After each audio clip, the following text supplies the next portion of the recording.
Fraction চলবে সমগ্র করচবক সংকলন অবলম্বনে করছি।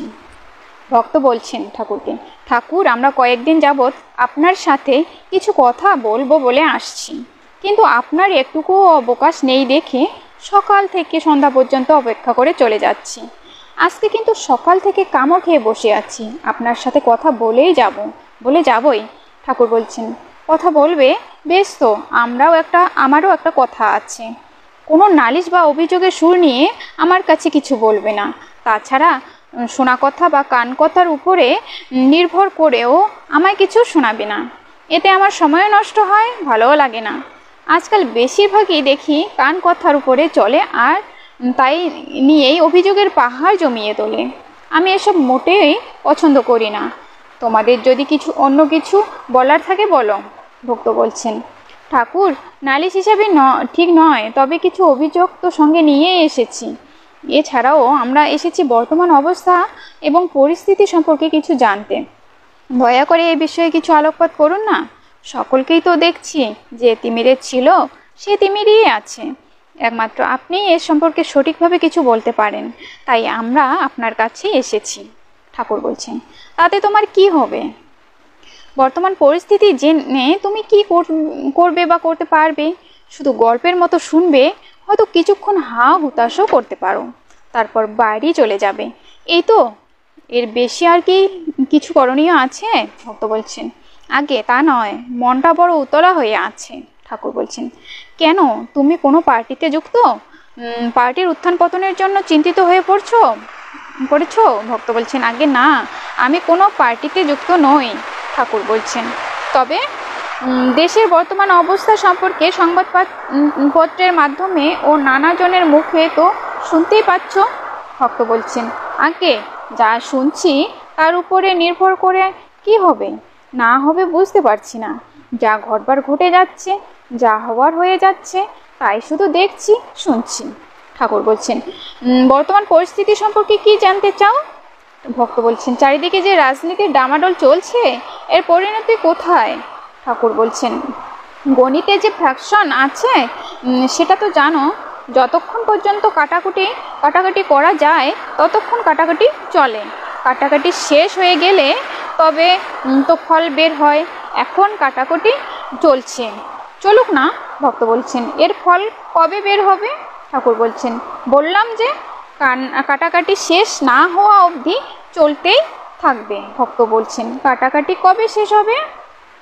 ঠাকুর বলছেন, অনেক বড় অঙ্ক তো, তাই কাটাকাটিতে আরও অনেক সময় লাগবে। ভক্ত বলছেন, ফলটা কি হবে? ঠাকুর বলছেন, অঙ্কটা আগে করতে দাও, তবে তো ফলের কথা।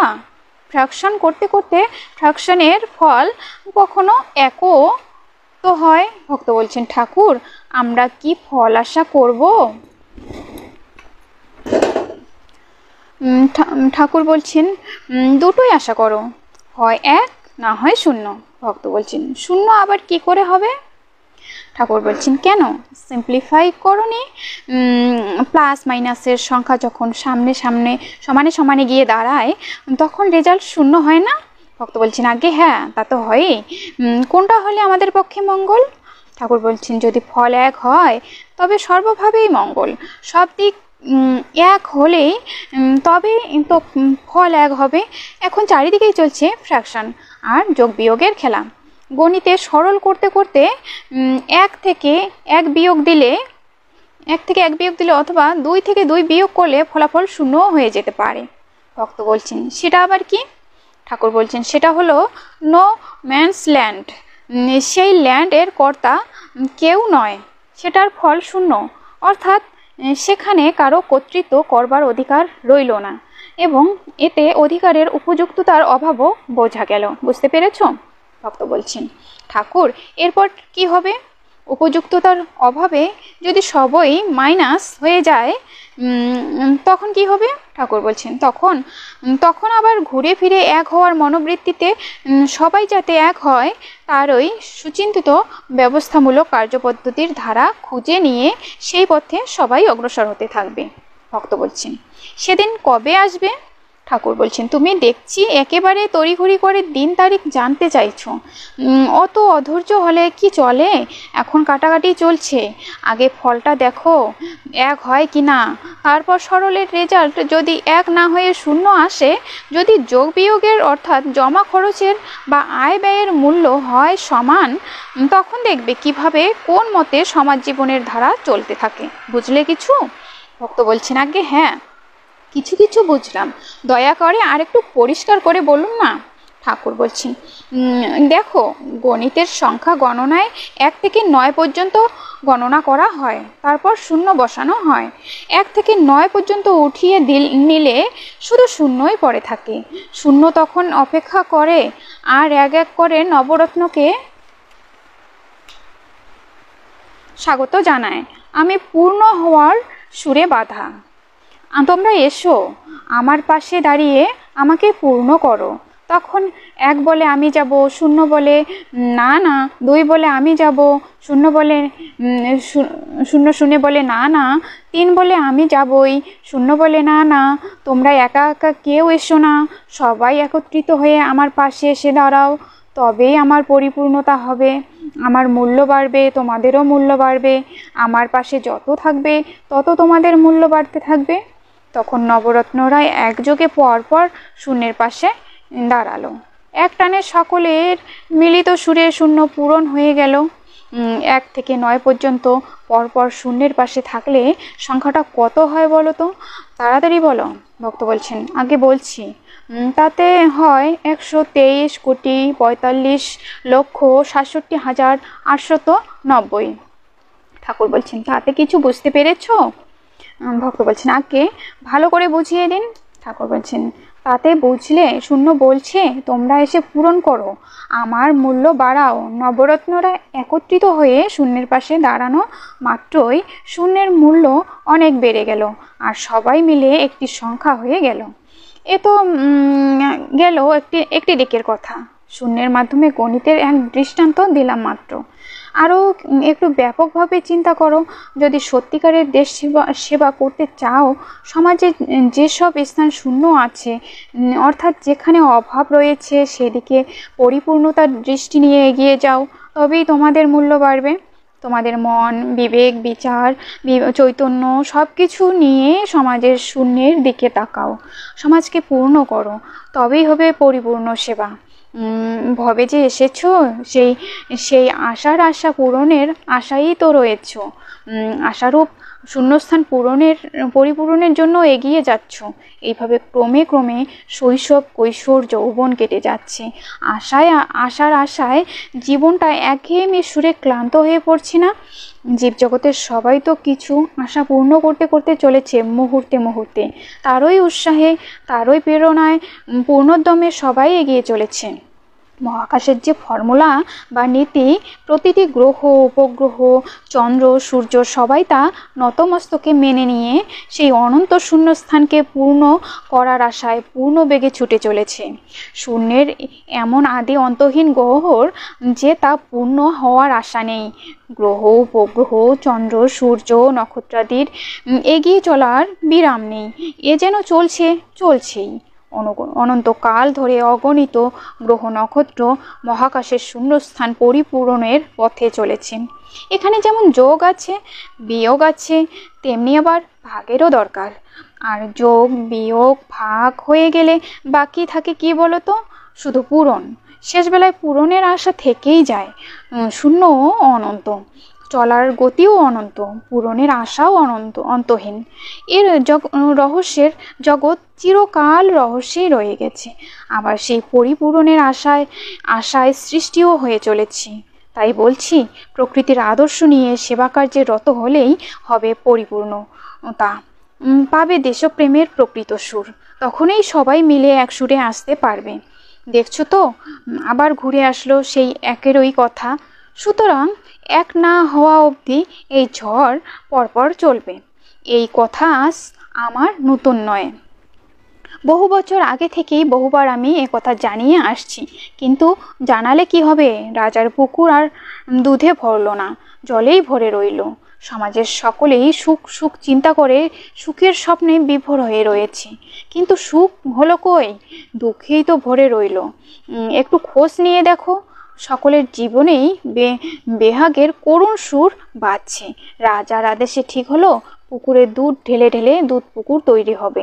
সবাই ভাবছে সবাই তো পুকুরে দুধ ভরবে, আমি না হয় চুপ করে এক ঘটি জল দিয়ে আসব।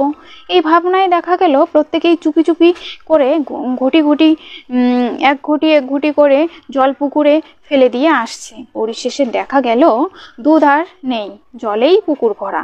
আজকের এই পরিস্থিতি বহুকাল থেকে এইভাবেই চলে আসছে, তাতেই এই ফল আজ দেখা দিচ্ছে। এই সঞ্চিত প্রলোভনের লুকোচুরির লুক্কায়িত দৃষ্টি বহুকাল থেকেই দেখা যাচ্ছে। তাই আজকের দেশ ও সমাজ দুঃখে ভরা। আমরা সেই দুঃখের সাগরে হাবুডুবু খাচ্ছি, আমাদের প্রাণ ওষ্ঠাগত হয়ে দাঁড়িয়েছে। কি বুঝলে এখন বলো? ভক্ত বলছেন, আগে যেভাবে আপনি বললেন বুঝতে সময় লাগছে। ঠাকুর বলছেন, বুঝতে তো মোটেই সময় লাগা উচিত নয়। নিজেদের বিবেকের দিকে তাকাও, কতটা সৎপথে আছো, কতটা নিষ্ঠা নিয়ে এগিয়ে চলছো বলো। তোমাদের বাইরে পোশাকে আর আচার আচরণে যদিও সেটা বোঝা যায় না, কিন্তু ভিতরে ভিতরে তোমরা কতটা হিংস্র, কতটা লোভী, নিজেরাই চিন্তা করে দেখো। আজকের সমাজের বেশিরভাগ লোকই ভদ্রবেশে চতুরতায় ভরা, নিজের নিজের স্বার্থ সিদ্ধির উপায় আর সেই উদ্দেশ্যে দেশের ক্ষতির চিন্তা অনেকেই ভিতরে ভিতরে পোষণ করে চলেছে। অন্তর্যামিত্ব নেই এখানকার মানুষের, তাই কেউ কারো অন্তরের কথা বুঝতে পারে না। বুঝতে পারলে কেউ আর টিকতেই পারতো না। তোমাদের ভিতরে গলা থেকে গুহদ্বার পর্যন্ত 22 থেকে 23 ফুট লম্বা যে নাড়িটা আছে, তাতে কম করেও 2-5 মল তো আছে। উপরের চামড়া দেখলে কি বোঝা যায় যে প্রত্যেকের ভিতরে এত মল বহন করে চলেছ? যদি তা বোঝা যেত, বিষ্ঠার গন্ধে চতুর্দিক পরিপূর্ণ হয়ে যেত, তাহলে আশেপাশে কেউ কি টিকতে পারতো? ভক্ত বলছেন, আগে না। ঠাকুর বলছেন, ঢাকা আছে বলেই কেউ কারুটা বুঝতে পারছে না, আর প্রত্যেককে ভালোভাবে মেনে নিচ্ছি। আমাদের ভিতরে ভিতরে কত স্যাটানিক থট চাপা পড়ে আছে, ভিতরে ভিতরে তার অ্যাকশন বা ক্রিয়া হয়ে যাচ্ছে, বাইরে কেউ সহজে বুঝতে পারছে না, আবার একেবারে বোঝা যায় না তাও বলা যায় না। যখন বেসামাল হয়ে পড়ে আর সামাল দিতে পারে না, তখন আবার বোঝা যায়। তখন মল এমনভাবে ছুটতে থাকে, কাপড় চোপড়ের ঠিক থাকে না, লোকজনের খেয়াল থাকে না। সবাই বুঝতে পারে লোকটা অসুস্থ হয়ে পড়েছে, হয় পেটের অসুখ, না হয় কলেরা। তখন কি হয়, লোকেরা তার চিকিৎসার একটা ব্যবস্থা করে, স্ট্রেচারে করে হাসপাতালে, না হয় কোনো চিকিৎসকের কাছে নিয়ে যায়। আজকের দিনে বেসামাল অনেকেই হচ্ছে, অনেকের ভিতরেই শয়তানি মনোভাব প্রকাশ পাচ্ছে। আবার তারা যে বাড়িতে ট্রিটমেন্ট করে প্রলেপ দেওয়ার চেষ্টা করছে, সেই প্রলেপের চেষ্টাটাও ধরা পড়ে যাচ্ছে। সবাইকে তো বলা যায় না, তাহলে ভাববে আমি দোষারোপ করছি। কিন্তু তোমাদের বলছি, তোমাদের সমাজে বেশিরভাগই আজ বেসামালের দিকেই চলেছে, তাই চিকিৎসা অনিবার্য প্রয়োজন। অভিজ্ঞ চিকিৎসকেরই আজ অভাব। রোগী অনেক বেশি হয়ে গেছে, হাসপাতালে দেখো না, রোগী অনেক বেশি হয়ে গেলে বেড ছাড়িয়ে মেঝেতে রাখে, তারপর আরও বেশি থাকতে আসলে মাঠের মধ্যেও রোগীকে ফেলে রাখে। কি করবে? ফেরত তো আর পাঠাতে পারে না। প্রত্যেকেরই হয়তো রোগটা মারাত্মক, ইমিডিয়েট ভর্তি করতে হবে। চিকিৎসক আর নার্সরা কত করবে? তাদের তুলনায় রোগীর সংখ্যা অনেক বেশি, আর সমাজের ভেতরেও এত ব্যাধি ঢুকে গেছে যে মনে হয় সমস্ত সমাজটাই ব্যাধিগ্রস্ত। সুতরাং যদি বাঁচতে চাও আর বাঁচাতে চাও, চিকিৎসকের সাহায্য নাও। চিকিৎসক যদি কঠোরভাবে চিকিৎসা না করেন, তাহলে রোগ জীবাণুগুলোর দমন হবে না। এর জন্যই বলছি, ফ্র্যাকশন চলছে, চিকিৎসাও হচ্ছে। এখন চিকিৎসা চলছে ঘরোয়াভাবে, যে চিকিৎসা করতে যাচ্ছে অনেক ক্ষেত্রে সেও অসুস্থ হয়ে পড়ছে। ভালো চিকিৎসকের হাতে চিকিৎসা না হওয়া অবধি আরোগ্য হওয়া খুবই মুশকিল। উপযুক্ত চিকিৎসার অভাবে রোগ বৃদ্ধি পাওয়ার ফলে সব জায়গা ঘরবাড়ি রোগীতে ভর্তি হয়ে গেছে। তার ফলে দেখা গিয়েছে মহামারী, কোথাও কোনো একতার সুর নেই, শুধু বৈষম্য আর বিবাদ। ফ্র্যাকশন চলছে, ফল এক না হওয়া অবধি ফ্র্যাকশন চলছে, চলবেও। কাটাকাটিতে কজন দাঁড়ায় সেটা আগে দেখো। ফল যখন এক হয়ে যাবে তখন সবাই বুঝবে সব এক, কোথাও কোনো দল বা সম্প্রদায় নেই। রাজনীতির ডামাডোলের বালাই নেই, সব বিবাদ ভুলে সবাই এক হয়ে গেছে। তখন বোঝা যাবে প্রকৃত ফলাফল। এর আগে পর্যন্ত নানা কথা শোনো, সব কিছু দেখো, গোল বৈঠকে দু চার কথা বলো, তারপর সেইভাবেই চলো। ভক্ত বলছেন, ঠাকুর আমরা তবে এক হওয়ার প্রতীক্ষাতেই থাকবো? ঠাকুর বলছেন, চাতক পাখি কি করে? ঘুরে ঘুরে ডাকে না, মেঘ আয় মেঘ আয় মেঘ আয় বলে, ওই একই সুরে সে চিৎকার করে। এখন তোমাদের পালা হলো চাতক পাখির মতো এক দৃষ্টি তাকিয়ে থাকা। কবে বৃষ্টি হবে আর সেই জলে তৃষ্ণা মিটবে। ভক্ত বলছেন, আপনি যেভাবে ঘুরিয়ে কথাটা বললেন আমাদের বুঝতে একটু অসুবিধা হচ্ছে। আমরা সঠিক দিনক্ষণটা চাইছিলাম। এই দুর্দিনের শেষ কবে হবে? দেশে আবার শান্তি আসবে কি? ঠাকুর বলছেন, দিন তো একটাই, আর শান্তি বলে কোনো কিছু আছে সেটা অবশ্য আমি মনে করি না। কোনো পক্ষেই শান্তি নেই। আজ 2 কোটি 2.5 কোটি সন্তানের পিতা হয়েছি, লক্ষ লক্ষ সংসারের সুখ দুঃখের সঙ্গে আমার নিবিড় পরিচয় আছে, কিন্তু শান্তি যে কোথায় আছে, কে যে শান্তিতে আছে সেটাই বুঝলাম না। ভেবে ভেবে যতটা শান্তি পাওয়া যায় ততটাই শান্তি। জীবনে হতাশা নিরাশার মাঝে আশার আলো জ্বালিয়ে যতটা শান্তি পাওয়া যায় মানুষ তারই চেষ্টা করে চলেছে। শেষ নিঃশ্বাস ফেলার পূর্ব মুহূর্ত পর্যন্ত আশার পানে তাকিয়ে আছে। প্রকৃতির এমনই রহস্য, এখানে কেউই শান্তি পাওয়ার আশায় আসে না। আমাদের জন্ম থেকে মৃত্যু অবধি সব কিছুই চলছে ঝড়ের মধ্যে। জন্মটাই ঝড়ের বেগে, ঝড়ের মতো চলছে। আজকের দিনে যা চলছে শুধু আজকের দিনে নয়, আবহমান কাল থেকে এই প্রচণ্ড ঝড় চলে আসছে প্রকৃতির বিভিন্ন বস্তুর মধ্যে। এই ঝড়ের গতি কেউ প্রতিহত করতে পারবে না। পৃথিবীর আদিতেই ঝড়। পৃথিবীর যখন সৃষ্টি হলো কোটি কোটি বছর ধরে চলেছে প্রচণ্ড ঝড়। সেই ঝড়ের আবর্তের ভিতর দিয়ে চলতে চলতেই জগতের এত রূপের সৃষ্টি হয়ে যাচ্ছে মুহূর্তে মুহূর্তে। এই রূপ ঝড়েরই আরেক রূপ। ক্ষণে ক্ষণে এই রূপের পরিবর্তনের মাঝে পাওয়া যায় অরূপেরই সারা। এই পরিদৃশ্যমান জগৎ যেন বিশেষ সৃষ্টি রহস্যের এক পূর্ণ প্রতিরূপ। ধরার এই ধারাপাতাকে ধরে ধরে সেই পূর্ণত্বে পৌঁছানো যায়। বিরাটের আভাস পাওয়া যায় এখানকার সর্বক্ষেত্রে। তাই বলছি, এই জগৎ যদি ঝড়ের এই এক রূপের প্রতিফলন হয় তাহলে ঝড় কোথায় নেই বলো তো? সেই ঝড়ের জের চলছে সৃষ্টির সর্বত্র প্রতি বস্তুতে। তাই এ তো চলতেই থাকবে। ধরার ধারাবাহিকতার এটাই হলো ধারা। সুতরাং তুমি কি করে এটাকে আটকাবে? এটা শেষ ফলপ্রসূ না হওয়া অবধি, শেষ উদ্দেশ্যে না যাওয়া অবধি থামবে না। তবে প্রবল ঝড়ের তাণ্ডব থেকে যখন এই অপরূপ রূপ সৃষ্টি হয়েছে তখন সেই সৃষ্টির নিশ্চয়ই একটা উদ্দেশ্য আছে। সেই উদ্দেশ্যের শেষ মাত্রায় না যাওয়া অবধি এই ঝড় চলবেই। এই ঝড়ের যে এত অপরূপ রূপ, বর্ণে বর্ণে এত যে বর্ণাঢ্য সমারোহ, সেদিক থেকে সেই অপরূপ সৌন্দর্যের বর্ণনা হয় না। এই রূপের মাঝেই যেন পরম শান্তির একটা গতি বয়ে চলেছে।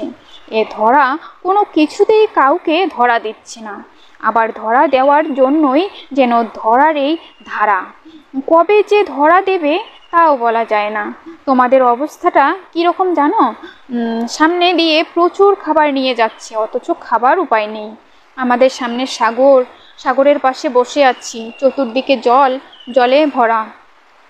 কিন্তু এত জল থাকলে কি হবে? জলপানে তৃষ্ণা নিবারণ হয়, কিন্তু আশ্চর্যের বিষয় এই জলপানে তৃষ্ণা নিবারণ হচ্ছে না। তৃষ্ণার হাহাকার, একটা অতৃপ্তি ভিতরে ভিতরে থেকেই যাচ্ছে। কিন্তু সাগর প্রতিনিয়ত ইঙ্গিত দিয়ে যাচ্ছে সকলকে। কি সেই ইঙ্গিত? তুমি যে পাড়ে বসে আছো সেই পাড় খনন করো, তবেই পানীয় জল মিলবে। সৃষ্টির ধারায় যত যত জীবজন্তু যে যে জায়গা অধিকার করে আছে সেই জায়গা খনন করলেই পানীয় জল পাওয়া যাবে। খনন করলেই তৃষ্ণা নিবারণের জল মিলে যায়। শুধু মনন আর খনন, এটুকুই আমাদের কাজ। সবাই একত্রিত হয়ে এক সুরে এক মনে খনন করলেই পানীয় জলের অভাব থাকবে না। আজকের দিনে এটারই অভাব। এক মন এক সুরে না আসা অবধি এই ঝড়ের গতির বিরাম হবে না। বিশ্ব সৃষ্টির প্রতিটি বস্তুতে রয়েছে গণিতের খেলা। গণিতের গণনার বাইরে কেউ যেতে পারছে না। শাস্ত্রের দিনক্ষণ তিথির মতো প্রতি মুহূর্তে আমাদের বুঝিয়ে দিচ্ছে, গণিতের বাইরে যেও না, গণিতের গণনায় থাকো, তাহলে আর মিলতিতে অমিলতি হবে না। বুঝতে পেরেছ? ভক্ত বলছেন, আগে বুঝতে পারছি, তবে গভীরভাবে চিন্তা করতে হচ্ছে। ঠাকুর বলছেন, আজকের পরিস্থিতিতে ঝড়ের যে রূপ, সেই রূপের অবসান হয়ে যে রূপ আসবে, তাতেও ঝড় চলবে। প্রকৃতির এটাই সবচেয়ে বড় অবদান। গণিতের গণনায় মিলতি না হওয়া অবধি যদি আলোড়ন চলতে থাকে, তবে জেনে রেখো সেই ঝড়ও গণিত ছাড়া নয়। গণিতের মিলতিতে পৌঁছিয়ে দেওয়াই হলো সেই ঝড়ের কর্তব্য। দেশের বর্তমান পরিস্থিতিতে চারিদিকে তাকিয়ে যা দেখতে পাচ্ছ, তাতে বুঝতে হবে যা হওয়ার তাই হয়ে যাচ্ছে, আরও হবে এবং আরও হবে। গণিতের গণনায় মিলতি থাকবেই। এই মিলতির সুরে না পৌঁছানো পর্যন্ত মারামারি, কাটাকাটি, ফাটাফাটি চলতেই থাকবে। আর সেই কাটাকাটির ফল এক না হওয়া অবধি এইরকম পরিস্থিতি চলবে। দেখো, তোমার সাধারণ একটা প্রশ্ন থেকে সুতো টেনে টেনে এদিক ওদিক দিয়ে গণিতের একটু নমুনা বুঝিয়ে দিলাম। এতে অনন্ত মহাকাশের বিশাল বিষয়বস্তুর এক কণাও বলা হলো না। বলার অনেক আছে। দেশের কোনো দিকে তাকিয়েই তো একটা সুচিন্তিত পথ বা সুনিয়ন্ত্রিত ব্যবস্থা দেখতে পাচ্ছি না। রাজনীতি ও ধর্মনীতির ক্ষেত্রেও যে ব্যবহার চলেছে, তাতে এই ডামাডোল আরও চলতে থাকবে। কারণ আগেই বলেছি, মিলতি না হওয়া অবধি সবাই শুধু বাজিয়েই যাবে। এই বাজনায় ঐকতানের সৃষ্টি হয় না। এই বাজনায় আনে হতাশা, নিরাশা আর যত অশান্তির বোঝা, আনে দুর্নীতি, লোভ, প্রলোভন। এইভাবে অবস্থার পরিপ্রেক্ষিতে যখন অভাবের শেষ মাত্রায় গিয়ে পৌঁছয়, তখন মানুষের সুন্দর স্বচ্ছ স্বভাবের পরিবর্তে একটা কুৎসিত রূপ ভিতরে দানা বাঁধতে থাকে। প্রকৃতির স্বভাবজাত যে বোধ বা বৃত্তি মানুষের তথা প্রতিটি জীবের ভিতরে ন্যস্ত থাকে, তাতে কোনো জীবের স্বভাবই কুৎসিত বলা যায় না। কেউ যদি জীবনের নিষ্ঠার সঙ্গে সংযতভাবে রুটিন মাফিক পরিমিত আহার খেয়ে যায়, তাহলে মৃত্যুর আগে পর্যন্ত সুস্থভাবে জীবনযাপন করতে পারে। আজকের সমাজ জীবনে কোনো রুটিন নেই। রুটিনবিহীন জীবন, সবচেয়ে নচ্ছার জীবন, স্বেচ্ছাচারিতার জীবন। আজ আমরা নচ্ছারের জীবনযাপন করছি। আর এই জীবনে যত রকম দুষ্টামি, কেলেঙ্কারির কুৎসিত পরিচয় বহন করছি। এইভাবেই ফুটে উঠেছে বর্তমানের সমাজ চরিত্র। এই কথার উপরে তুমি কি চ্যালেঞ্জ করে প্রতিবাদ জানাতে পারো? তুমি কোথায় বাস করছো? কি মনোবৃত্তি নিয়ে চলছো? তোমারও প্রত্যেকের মনোবৃত্তি নিয়ে চিন্তা করলে এর সদুত্তর দিতে পারা খুবই কঠিন। কারণ বিভিন্ন সমস্যায় জর্জরিত হয়ে বেশিরভাগ মানুষ বিভ্রান্ত হয়ে পড়েছে। ভালো থাকতে সবাই চায়, কিন্তু পরিবেশের পরিচাপে সব নষ্ট হয়ে যাচ্ছে। ভক্ত বলছেন, ঠাকুর, আপনি যা বললেন সবাই বুঝলাম। নিজেদের মনের দিকে তাকিয়ে কতটা নিচে নেমে গেছি বুঝতে পারছি, কিন্তু সমাধান তো করতে পারছি না। ঠাকুর বলছেন, তুমি একা চিৎকার করে কি সমাধান করবে? বেশি চিৎকার করে পাগল বলে সবাই মিলে পাগলাগারদে পুড়ে দেবে, না হলে ধরে নিয়ে মার লাগাবে।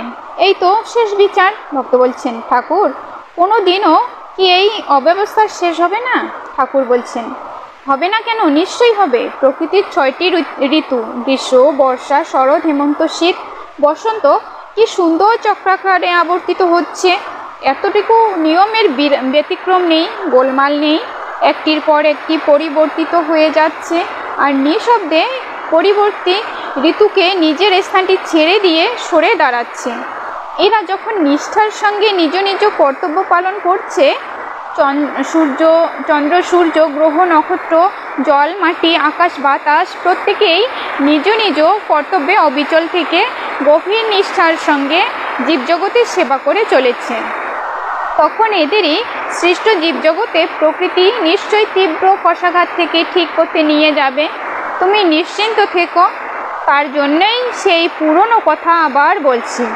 আর চারিদিকে চলছে শুধু ফ্যাকশন আর মারামারি কাটাকাটি। এখানে কেউই কোনো দিন আসনে স্থির হয়ে বসে থাকতে পারবে না, আর বসে থাকলেও বর্ষাটা মাথার উপরে চোখা হয়ে ঝুলতে থাকবে। কখন যে বিধে যায় ঠিক নেই। যারা যশের লোভে, অর্থের লোভে, নানা প্রলোভনে প্রলুব্ধ হয়ে নানা আকাঙ্ক্ষা চরিতার্থ করবার বাসনায় মাতোয়ারা হয়ে আসনে বা গদিতে গিয়ে বসেছে, তারা কেউই শান্তিতে নেই। বর্ষার ফলাটা বিধে এফোর ওফোর করে দিতে পারে, কিছুই বলা যায় না। অন্যকে প্রবঞ্চনা করে ছল চাতুরির মাধ্যমে কখনো শান্তি অর্জন করা যায় না। পরম জ্ঞানে বিশ্বের পরম বস্তুত্বের অনুসন্ধানে যারা গভীর চিন্তায় ডুবে আছেন, অনেক দিক থেকে তারাই একটু শান্তিতে আছেন বলা যায়। জানার পথের পথিক যারা, পরম আনন্দের দিকটা তারাই উপলব্ধি করতে পারেন। জ্ঞানের গভীর স্তরে মহানন্দের মহার্ণব পড়ে আছে। আমাদের দিক দৃষ্টির আবরণ উন্মোচিত হয়ে দৃষ্টি যদি খুলে যায়, গতির দিকে যদি আমরা আরও অগ্রসর হই, তাহলে সেই চিরন্তন আনন্দ উপলব্ধির পরম সত্যের সাধনের অনেক বেশি সুযোগ মিলবে। এটা কোনো অবাস্তব কথা নয়, বস্তু জগতেরই একটি বাস্তব কথা মাত্র। তুমি যেভাবে আমাকে জিজ্ঞাসা করেছো, যে ডামাডোলের কথা জানতে চেয়েছো, সেই ডামাডোল আর চলতে থাকবে, আরও চলতে থাকবে। মারামারি কাটাকাটির কথা আরও শুনতে পারবে। বৈঠখারি চেনো? বৈঠখারি? ভক্ত বলছেন, আগে হ্যাঁ, ছোটবেলায় কত দিয়েছি। ঠাকুর বলছেন, বৈঠখারি হলো উঠবোস করা। আজকের পরিস্থিতিতে চলেছে উঠবোসের খেলা। কে কত বৈঠখারি দিয়ে যাচ্ছে দেখো। প্রত্যেকেই মনে করছে মোয়া বুঝি হাতের মুঠিতে পেয়ে গেলাম, কিন্তু এ মোয়া যে ধরার নয়, সে কথা তাদের মনে নেই। বাচ্চা বয়সে সেই কবিতাটা পড়েছো না? মরীচিকা মরুদেশে নাশে প্রাণ তৃষা ক্লেশে। মরুভূমিতে মানুষ যখন আখণ্ড পিপাসা নিয়ে জলের আশায় চারিদিকে তাকায়, তখন সামনে মনে হয় জল দেখা যায়। জলপান করে তৃষ্ণা নিবারণের আশায় উদ্ভ্রান্ত হয়ে ছুটতে থাকে। সবাই হা করে জলের পানে ছুটতে সব সময় মনে হয় সামনেই জল, কিন্তু জল কোথায়? জল আর মেলে না। অবশ্যই সেই স্তূপাকার উত্তপ্ত বালির উপরে মরে পড়ে থাকে। বুঝতে পেরেছ এর শেষ পরিণতি কি? তুমি যে কথা বললে, আমার মনের এক্স-রে যন্ত্র ফিট করে দেখতে পাচ্ছি, বর্তমান পরিস্থিতিতে সকলেই যেন মরীচিকার পিছনে ছুটছে। সুতরাং আমাকে এ বিষয়ে জিজ্ঞাসা না করাই ভালো। বরঞ্চ জ্যোতিষীদের কাছে যাও, তারা যদি পাজি দেখে গণনা করে কিছু বলতে পারে, সেই চেষ্টাই করো। ভক্ত বলছেন, ঠাকুর, চারিদিকে যেসব দেশপ্রেমিকেরা দেশসেবায় রত আছেন, তাদের ভিতরে এইসব। ঠাকুর বলছেন, কি বললে? তোমার প্রশ্নটা আর শেষ করতে দিলাম না, আর তার আগেই উত্তর এসে উপস্থিত হয়েছে। চারিদিকে তাকিয়ে তুমি দেখছো দেশপ্রেমিকরা দেশ সেবায় রত। আমার এক্স-রে যন্ত্র দিয়ে আমি দেখতে পাচ্ছি না। দেশপ্রেমে যদি কেউ থাকেন, এক্স-রে যন্ত্রে ধরা পড়বেই। এখন চারিদিকে বেশিরভাগই যেভাবে রত রয়েছেন, তাতে দেশপ্রেম নামেই আছে, রত রয়েছেন অন্যদিকে। দেখো, এই প্রসঙ্গে একটা কথা মনে পড়ল। আমার 13-14 বছর বয়সে আমাকে একটা বাড়িতে নিয়ে গিয়েছিল। গিয়ে দেখি সেই বাড়িতে অনেক ছাগ আর মুরগি পুষেছে। তাদের এমন যত্ন করেছে যে দেখে অভিভূত হয়ে গেলাম। বললাম, এমনভাবে কেউ যত্ন করে দেখিনি। আমি জীবনে একটি গাছের পাতা ছিঁড়িনি, জ্ঞানত একটা মশা, একটা পিঁপড়ে মারিনি। কোনো পাপ পুণ্যের দিক চিন্তা করে আমি যে এরকম করেছি তা বলতে পারি না। আমি ব্যথা পাই, আরেকজনকে ব্যথা দিলে তারও লাগবে, সবসময় এটাই চিন্তা করি। বাল্য বয়সে দেখেছি একটি বিরাট মাঠে শতেক গাভী রেখে যেত ঘাস খাবার জন্য। গাভী রেখে যেত ঘাস খাবার জন্য। সকাল 10টায় গাভীগুলিকে মাঠে দিয়ে যেত, বিকাল 4টায় নিয়ে যেত। গাভীগুলি বাঁধা থাকতো। ফাল্গুন চৈত্র মাস, প্রচণ্ড গরমে তাদের কষ্ট হচ্ছে মনে করে আমি বালতি বালতি জল খাওয়াতাম প্রতিটি গাভীকে। তারা বুঝে গিয়েছিল আমার আসার সময় হলেই তেষ্টায় আকুল হয়ে পথের দিকে তাকিয়ে থাকতো। এটা আমার একটা হবি ছিল। একবার এক বাড়িতে গিয়েছি, সেই মাঠের একটি গাভী ছিল ওই বাড়িতে। আমি তো জানি না, আমি সেই বাড়ির ভিতরে গিয়ে দাঁড়িয়েছি। গাভীটি আমার গা চাটছে, গলা বাড়িয়ে দিচ্ছে। আমি তাকে আদর করছি। বাড়ি শুদ্ধ লোক অবাক, এ কি কাণ্ড! এই গাভীটি একমাত্র বাড়ির মালিক ছাড়া অন্য কাউকে কাছে ঘেঁষতে দেয় না। এমনকি বাড়ির ছেলেপুলেরাও কাছে যেতে পারে না, গুতিয়ে শেষ করে দেয়। সবাই বারবার আমাকে বলেছে, এ কি করে সম্ভব, আমরা বিশ্বাসই করতে পারছি না। আমি বললাম, আপনারা কি এই গাভীটিকে কাছারি বাড়ির মাঠে কখনো রাখতেন? বাড়ির মালিক বলল, হ্যাঁ বাবা, তুমি জানলে কি করে? আমি বললাম, আমি তাদের জল খাওয়াতাম। দুপুরবেলা তেষ্টায় কষ্ট পাচ্ছে মনে করে শত শত বালতি জল টেনে আমি তাদের খাইয়েছি। দেখো কি সুন্দর, গাভীরও কেমন কৃতজ্ঞতা রয়েছে। এরকম চিন্তায় আমি অভ্যস্ত। তাই সেই বাড়িতে মুরগি ও ছাগের যত্ন দেখে আমি ভেবেছি, এরা কি সুন্দরভাবে জীবের সেবা করছে, এদের তুলনা হয় না।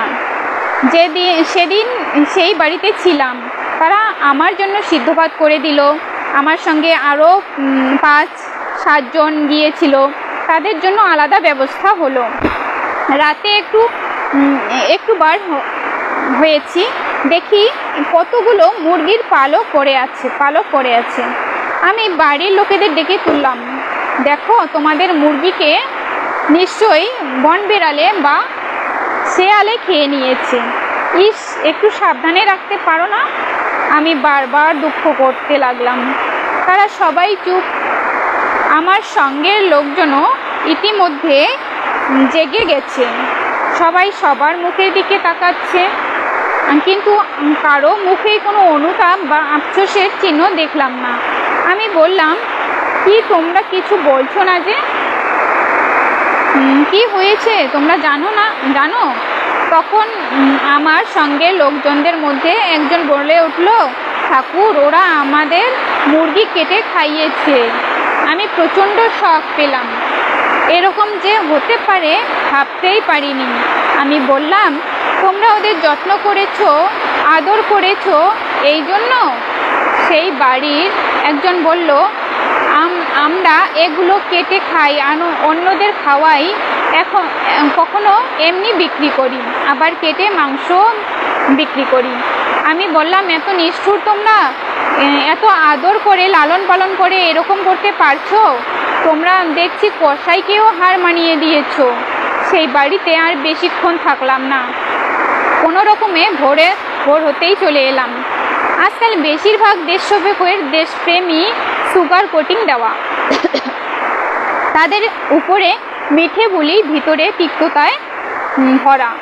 সংবাদপত্রে যা শুনি, এদের কার্যকলাপে কসাই পর্যন্ত হার মানে। সবার উপরে দোষারোপ করে বলছি না, আইনগত বিবেকগত ন্যায়গতভাবে বলছি। যারা দেশের হাল ধরেছে, যা শুনেছি, তাতে যদি সত্যি তারা দোষদুষ্ট হয়, ক্ষমতার অপব্যবহার করে, নানা ক্ষতিজনক কাজে লিপ্ত থাকে, তবে অপরাধের রেফারিংয়ের শেষ সীমানায় যদি কোনো অপরাধের অস্তিত্ব থাকে, সেখানেও তাদের অপরাধের শেষ নেই। দেশের সেবা যারা করবে, তাদের মুখে কথা থাকবে না। দেশগত প্রাণ হয়ে মাটির সাথে মিশে তারা কাজ করে যাবে। সেখানে কোনো দল সম্প্রদায় থাকবে না। তাদের মন থাকবে স্বচ্ছতায় ভরা। তাদের এক ডাকে সবাই ছুটে আসবে। আজ সেই ডাক কোথায়? যখনই যে কেউ কাউকে ডাকছে, মনে করছে সেটা উদ্দেশ্যমূলক, এবং সেই উদ্দেশ্যটা যেন অনেকটা মুরগি কাটার মতো। এখানে অনেকেই দেশকে ভালোবাসে, তোমার কথায় দেশপ্রেমে রত, তারা কিসে যে রত বুঝি না। ছাগের সেবা আর মুরগির সেবা যা দেখেছি সর্বদাই দা ধরে বসে আছে, না দেখলে বিশ্বাস করা যায় না। চারিদিকে বেশিরভাগই চলছে এরকম খেলা, তাই ভালোবাসার কথা আর শুনতে ইচ্ছা করি না। প্রথম পর্ব এই পর্যন্তই। রাম নারায়ণ রাম।